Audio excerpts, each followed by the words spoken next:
Good morning, welcome to our intellectual quality और learning platform. तो हम अपने डेली करंट अफेयर सीरीज की ओर आगे बढ़ते हैं। उससे पहले कुछ मोटिवेशनल कोट्स के बारे में जानेंगे। ध्यान रखो, जिस दिन तुम अतीत से मुक्त हो जाओगे स्वयं आगे बढ़ जाओगे।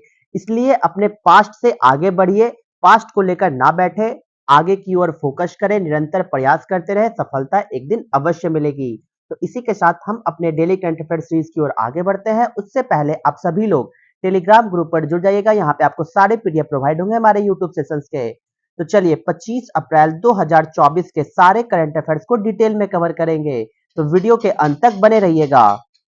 क्वेश्चन नंबर 1, हाल ही में सबसे बड़ा मंदिर उत्सव त्रिशूर पूरम 2024 कहां आयोजित किया गया? तो राइट आंसर होगा केरला। केरला में आयोजित किया गया सबसे बड़ा टेंपल फेस्टिवल जिसका नाम है त्रिशूर पूरम 2024 ऑर्गेनाइज किए गए कहां पे? तो केरला में। केरला में त्रिशूर पूरम फेस्टिवल सेलिब्रेट किया गया। ये कौन सी फेस्टिवल्स है? तो लार्जेस्ट टेंपल फेस्टिवल्स को सेलिब्रेट केरला स्टेट में की गई। तो जानते हैं इसके पीछे की पॉइंट्स है। दक्षिणी भारतीय राज्य केरल अपनी समृद्ध सांस्कृतिक टेपेस्ट्री के लिए प्रसिद्ध है, जिसमें विभिन्न प्रकार के धर्म, परिदृश्य, अनुष्ठान और इतिहास शामिल है। त्रिशूर पूरम केरल के साथ साथ पूरी दुनिया में मनाया जाने वाला एक भव्य मंदिर उत्सव है और इस वर्ष त्रिशूर पूरम 20 अप्रैल 2024 को मनाया गया। यह मलयालम महीने मेडम में मनाया जाता है और पूरम तारे के साथ चंद्रमा के उदय के साथ मेल खाता है। त्रिशूर पूरम त्योहार में समाज के सभी वर्गों के लिए संगीत, जुलूस, मेलों और आतिशबाजी के साथ इसे मनाने के लिए भी एक साथ लोग आते हैं। त्रिशूर पूरम 7 दिवसीय त्योहार है। तो ये सारे फैक्टर्स को याद रखना होगा। एग्जाम पॉइंट ऑफ व्यू से आपको ये फैक्टर्स याद रखनी होगी। त्रिशूर पूरम जो एक फेस्टिवल है जिसे केरला में सेलिब्रेट की जाती है, तो एग्जाम पॉइंट ऑफ व्यू से आप ये पॉइंट्स याद रखना होगा कि त्रिशूर पूरम फेस्टिवल केरला स्टेट की एक फेस्टिवल है। और इसी के दौरान अगर एग्जाम पॉइंट ऑफ व्यू से ये भी पूछा जाए कि त्रिशूर पूरम फेस्टिवल्स को कितने दिवसीय का ये त्योहार है, तो राइट आंसर होगा 7 दिवसीय का त्योहार है। तो ये सारे फैक्टर्स को याद रखना होगा। तो चलते हैं नेक्स्ट क्वेश्चन नंबर 2 की ओर। हाल ही में विश्व पुस्तक एवं कॉपीराइट दिवस 2024 कब मनाया गया? तो राइट आंसर होगा 23 अप्रैल। 23 अप्रैल को हम लोग हर वर्ष world book and copyright day celebrate करते हैं। एग्जाम में डायरेक्ट क्वेश्चंस देखने को मिलते हैं इंपॉर्टेंट डे को लेकर, और यही इंपॉर्टेंट डे के माध्यम से अगर ये क्वेश्चंस आते हैं कि 23 अप्रैल को हम लोग कब सेलिब्रेट करते, क्या सेलिब्रेट करते हैं, तो राइट आंसर का world book and copyright day, जो हम लोग हर वर्ष 23 अप्रैल को सेलिब्रेट करते हैं। तो जानते हैं पॉइंट्स। विश्व पुस्तक दिवस, जिसे विश्व पुस्तक एवं कॉपीराइट दिवस भी कहा जाता है, यूनेस्को द्वारा प्रति वर्ष 23 अप्रैल को यह मनाया जाता है। यह पढ़ने, लिखने, अनुवाद करने, प्रकाशन करने और कॉपीराइट की सुरक्षा के लाभों को बढ़ावा देने के लिए यह समर्पित दिन, इसी दिन के रूप में हम लोग हर वर्ष world book and copyright day celebrate करते हैं। इसकी मान्यता यूनेस्को के द्वारा दी गई, जो हर वर्ष 23 अप्रैल को ही सेलिब्रेट किया जाता है। इसके दौरान आपको ये भी फैक्टर्स याद रखने होंगे कि विश्व पुस्तक और कॉपीराइट दिवस 2024 का आधिकारिक विषय रीड योर वे है। मतलब इसका जो थीम रखा गया, official theme world book and copyright day की, रीड योर वे इसकी थीम रखी गई। और यह विषय पढ़ने के प्रति प्रेम को बढ़ावा देने और लोगों को इसके आनंद के महत्व के बारे में जागरूक करने पर भी जोर देता है। तो जानते हैं world book and copyright day के हिस्टोरिकल बैकग्राउंड की लेकर। तो पहली बार इसे 1995 में मनाया गया था और इस दिन को शुरुआत में 1922 में बार्सिलोना, स्पेन के एक प्रकाशक विसेंट क्लेवेल एंड्रेस द्वारा लेखक मिगुएल डी सर्वेंट्स की सम्मानित करने और पुस्तक बिक्री को बढ़ावा देने के तरीके के रूप में प्रस्तावित किया गया था। तो ये सारे फैक्टर्स को याद रखना होगा। सबसे इंटरेस्टिंग फैक्ट्स आपको ये याद रखनी होगी कि world book and copyright day 1995 में सेलिब्रेट करने का प्रारंभ किया गया और इसकी शुरुआत साल 1922 में बार्सिलोन, स्पेन के एक प्रकाशक थे, उन्हीं की याद के रूप में ये सम्मानित करने के लिए 1995 से इसको शुरुआत की गई। और इसी के दौरान आपको ये भी फैक्टर्स याद रखने होंगे कि यूनेस्को के द्वारा मान्यता दी गई कि 23 अप्रैल को हम लोग हर वर्ष world book day and copyright day के रूप में सेलिब्रेट करेंगे। तो ये सारे फैक्टर्स को याद रखकर चलना होगा। तो चलते हैं नेक्स्ट क्वेश्चन नंबर 3 की ओर। हाल ही में अंडमान और निकोबार के किस आदिवासी समूह ने पहली बार लोकसभा 2024 के लिए मतदान किया? तो राइट आंसर होगा सोम्पेन। सोम्पेन जनजातियों के द्वारा पहली बार लोकसभा 2024 के लिए वोट दिए गए। तो ये फैक्टर्स जानना होगा आप सभी को कि आदिवासी समूह ने पहली बार लोकसभा 2024 के लिए पहली बार वोट दिए हैं लोकसभा के लिए? तो जानते हैं इसके पीछे के पॉइंट्स। पहली बार देश में विशेष रूप से कमजोर जनजातीय समूह में से एक और ग्रेट निकोबार द्वीप के घने उष्णकटिबंधीय वर्षा वनों में रहने वाले शोम्पेन के सदस्यों ने अंडमान और निकोबार में अपना वोट डालकर चुनाव प्रक्रिया में भाग लिया। लोकसभा निर्वाचन क्षेत्र में उन्होंने पार्टिसिपेट किए अपने वोट को डालकर। तो वो कौन सी जनजाति थी? तो शोम्पेन जनजाति, जो सबसे कमजोर जनजाति के लिस्ट में आती है। इसी के दौरान आपको ये भी पॉइंट्स याद रखने होंगे कि अंडमान और निकोबार द्वीप समूह के मुख्य निर्वाचन अधिकारी बी.एस. जगलान ने कहा, जनजाति के 7 सदस्यों ने अपने मताधिकार का प्रयोग किया और 2011 की जनगणना के आंकड़ों के अनुसार शोम्पेन की अनुमानित जनसंख्या लगभग 229 ही थी। तो ये सारे फैक्टर्स को याद रखना होगा, कितनी कम जनसंख्या वाले लोग शोम्पेन जनजाति जो है उन्होंने पहली बार लोकसभा कॉन्स्टिट्यूंसीज के लिए अपने वोट को डाला है, वो भी कहां पे? तो अंडमान एंड निकोबार में। शोम्पेन जनजातियों को उनकी भाषा में मैथियस कहा जाता है, जो कि एक निकोबारी आदिवासी युवा है। इन्हीं के नामक एक दुभाषीय द्वारा सहायता प्रदान की गई थी और एकमात्र लोकसभा सीट के लिए 2 महिलाएं और 5 निर्दलीय उम्मीदवार सहित कुल 12 उम्मीदवार 412 मतदान केंद्रों पर चुनाव लड़ेंगे। हालांकि मुकाबला कांग्रेस प्रत्याशी और मौजूदा सांसद कुलदीप राय शर्मा और बीजेपी प्रत्याशी विष्णु पदरे के बीच है। तो ये सारे फैक्टर्स को याद रखना होगा कि किस तरीके से पहली बार शोम्पेन जनजाति, जिन्होंने लोकसभा कॉन्स्टिट्यूंसी के लिए पहली बार मतदान दिया है, जो कहाँ की मतदान हो रही थी? तो अंडमान एंड निकोबार की। तो ये सारे फैक्टर्स को याद रखकर चलना होगा। इसी के साथ हम चलते हैं नेक्स्ट क्वेश्चन नंबर 4 की ओर। हाल ही में पद्मश्री पुरस्कार से सम्मानित रिजवाना चौधरी किस देश से बिलोंग रखती है? तो राइट आंसर होगा बांग्लादेश। बांग्लादेश की महिला रिजवाना चौधरी को हाल ही में सम्मानित किया गया पद्मश्री से। तो जानते हैं इसके पीछे की पॉइंट्स। प्रसिद्ध बांग्लादेशी गायिका रिजवानी चौधरी बानिया को प्रतिष्ठित पद्मश्री पुरस्कार मिला और भारत की राष्ट्रपति द्रौपदी मुर्मू ने नई दिल्ली में राष्ट्रपति भवन में आयोजित नागरिक अकादमी समारोह में वर्ष 2024 के लिए पद्म विभूषण, पद्म भूषण और पद्मश्री पुरस्कार को प्रदान किए। यह विश्व भारती शांति निकेतन के पूर्व छात्र है। रेजाना चौधरी बानिया को कला के क्षेत्र में उनके योगदान के लिए पुरस्कार मिला और बांग्लादेश की एक कुशल पेशेवर गायिका व रविंद्र संगीत की एक समर्पित अभ्यासी भी है। उन्होंने महात्मा गांधी की 150वीं जयंती मनाने के लिए वैष्णव जन तो गाया भी था। तो ये सारे फैक्टर्स को आपको याद रखकर चलना होगा कि प्रसिद्ध बांग्लादेशी गायिका जिनका नाम है रिजवाना चौधरी, इनको हाल ही में पद्मश्री से सम्मानित किया गया हमारे भारत के राष्ट्रपति द्रौपदी मुर्मू जी के द्वारा। जो कहां पे इसको दिया गया? तो न्यू दिल्ली के राष्ट्रपति भवन में ये आयोजन किया गया और इसी आयोजन के तहत पद्मश्री से सम्मानित किए गए बांग्लादेशी जिनका नाम है रिजवाना चौधरी। ये एक प्रसिद्ध बांग्लादेशी गायिका भी है। तो ये सारे फैक्टर्स को याद रखकर चलना होगा। तो चलते हैं नेक्स्ट क्वेश्चन नंबर 5 की ओर। हाल ही में आईआईटी रुड़की के शोधकर्ताओं ने दुनिया के सबसे बड़े सांप वासुकी इंडिकस का जीवाश्म को खोजा है। वो कहां से बिलोंग रखता है? तो राइट आंसर गुजरात।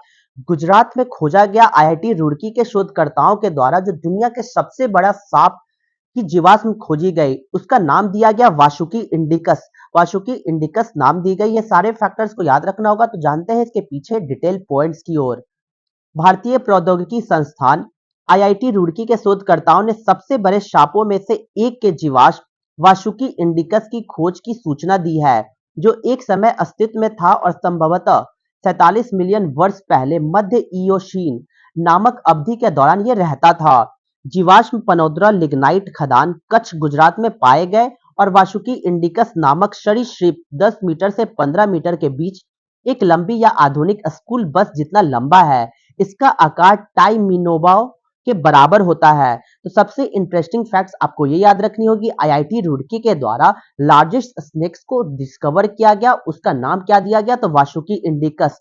क्योंकि एग्जाम में डायरेक्ट ये क्वेश्चंस उठकर आएंगे कि हाल ही में आईआईटी रुड़की के द्वारा कहां पे खोजा गया लार्जेस्ट स्नेक्स का फॉसिल्स। तो आपको याद रखना होगा कि वासुकी इंडिकस उसका नाम दिया गया, जो गुजरात के कच्छ में खोजी गई और इसी के दौरान इसका देखा गया, फॉसिल्स को जांच किया गया तो ये पाया गया कि ये 47 मिलियन साल पहले की जीवाश्म पाई गई। कहां पे? तो गुजरात के कच्छ में।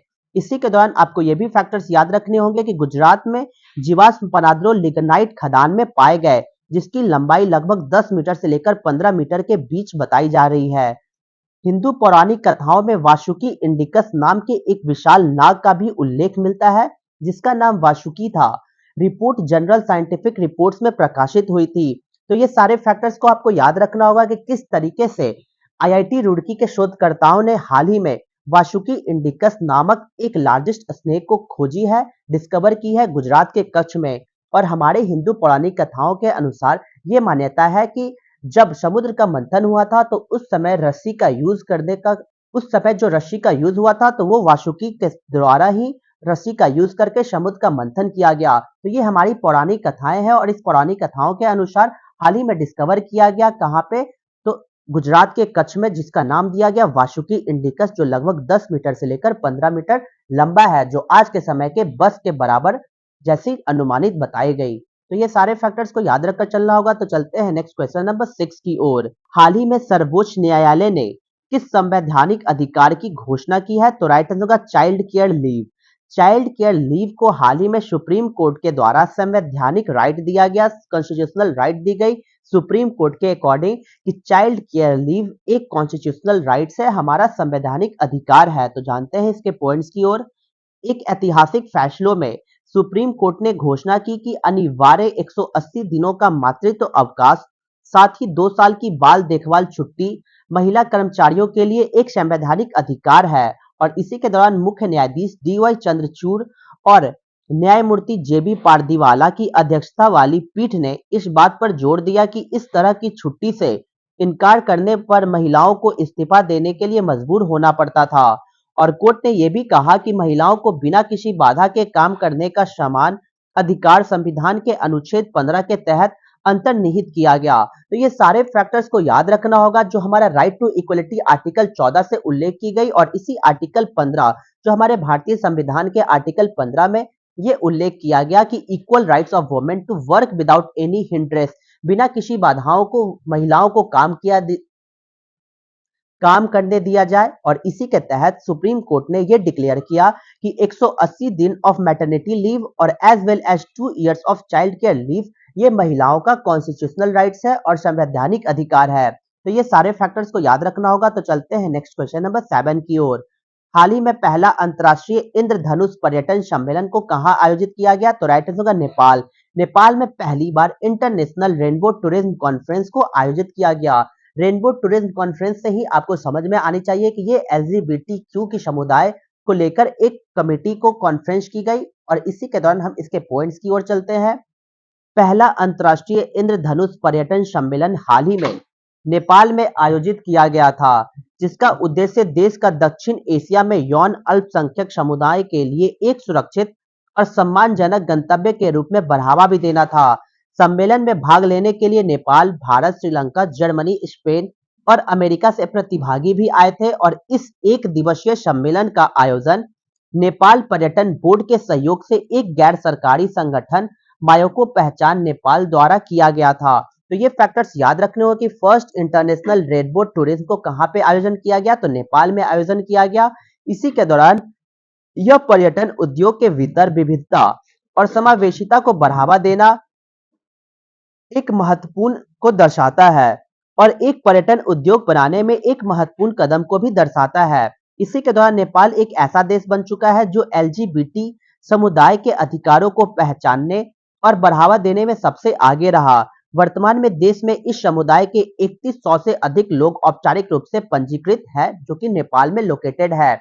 तो ये सारे फैक्टर्स को याद रखना होगा और हमारे एग्जाम पॉइंट्स ऑफ व्यू से आपको ये पॉइंट्स याद रखनी होगी कि first international rainbow tourism conference को कहां पे आयोजन किया गया? तो नेपाल। ये पूरी तरीके से एलजीबीटीक्यू समुदाय को लेकर समर्पित थी। तो ये सारे फैक्टर्स को याद रखना होगा। तो चलते हैं नेक्स्ट क्वेश्चन नंबर 8 की ओर। वैश्विक सैन्य व्यय पर हालिया सिप्री रिपोर्ट के अनुसार वर्ष 2023 में भारत को कौन सा स्थान प्राप्त हुआ है? तो राइट आंसर का 4th पोजीशन।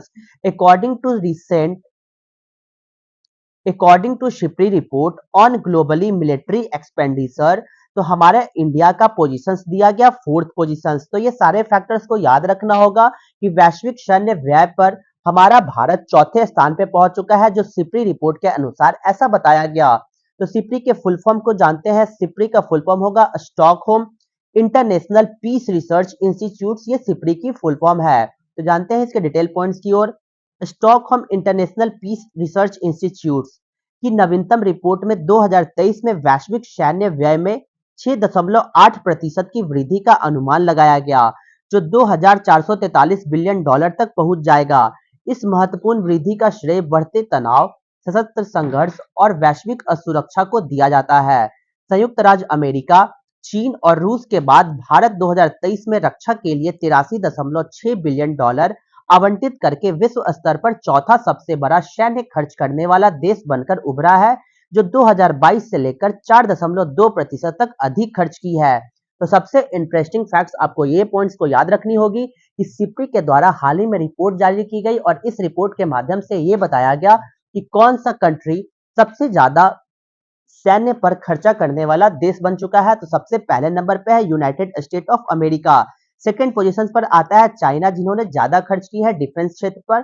थर्ड पे आती है रूस और चौथे पोजीशन पर आता है हमारा भारत, जो एक उभरता हुआ भारत नजर आ रहा है। और इसी भारत ने हाल ही में लगभग 83.6 बिलियन डॉलर की राशि को खर्च करते हुए डिफेंस सिस्टम्स को मजबूत किया। और इसी के दौरान इंडिया फोर्थ पोजीशन पे बन गया है एज अ सैन्य पे खर्च करने वाले, डिफेंस पे एक्सपेंडिचर करने वाले कंट्री के मामले में इंडिया फोर्थ पोजीशन पे बन चुका है।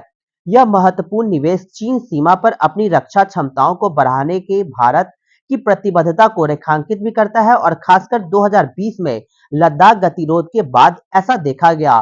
तो ये सारे फैक्टर्स को याद रखकर चलना होगा कि किस तरीके से सिप्री ने हाल ही में एक रिपोर्ट जारी की गई और इसी रिपोर्ट के माध्यम से ये बताया गया कि इंडिया में फोर्थ लार्जेस्ट कंट्री बन चुकी है, जिन्होंने सैन्य पर ज्यादा खर्च करने वाला कंट्री बन चुका है। तो ये सारे फैक्टर्स को याद रखना होगा। तो चलते हैं अपने रिवीजन बैच की ओर।